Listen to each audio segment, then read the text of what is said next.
வேந்த தொலைக்காட்சி நேயர்களுக்கு வணக்கம். இது உங்கள் அபிமான ஜோதிட சவால் நிகழ்ச்சியை பார்த்துக் கொண்டிருக்கக்கூடிய அனைவருக்கும் 2026 ஆங்கில புத்தாண்டு வாழ்த்துக்களை தெரிவித்துக் கொள்கிறோம்.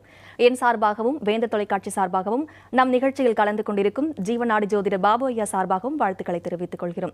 வழக்கம் போல இன்னைக்கும் நம்ம ஜோதிட சவால் நிகழ்ச்சியில ஜீவநாடி ஜோதிடர் பாபு ஐயா நம்மளோட இணைஞ்சிருக்காங்க. ஐயா கிட்ட இன்னைக்கு நம்ம நாட்டு நடப்புகள், அரசியல், ஆன்மீகம் குறித்து பல கேள்விகளை கேட்க இருக்கோம். அதுக்கு முன்னாடி நிகழ்ச்சிக்குள்ள ஐயாவை நம்ம வெல்கம் பண்ணிடலாம். வணக்கம் ஐயா. வணக்கம். வேந்த டிவி நேயர்களும் கொரோனா கொடிஸ்லும் இனிக்க என்ன சொல்ல பார்ப்போம். அதே நேரத்தில் இனிய ஆங்கில புத்தாண்டு நல்வாழ்த்துக்கள் எல்லாருக்கும். எல்லோரும் இன்புற்று வாழணும், எல்லோரும் நல்லா இருக்கணும். என்னோட வேலை செய்கிறவங்க, என்னோட இதில் வந்தவங்க, வேந்த டிவி இருக்கும் பார்க்கக்கூடிய மக்கள் அனைவருக்குமே ஆங்கில புத்தாண்டு நல்வாழ்த்துக்கள். Okay sir. ஆக்சுவலாக இது இந்த வருடத்தோட கடைசி ஜோதிட சவால்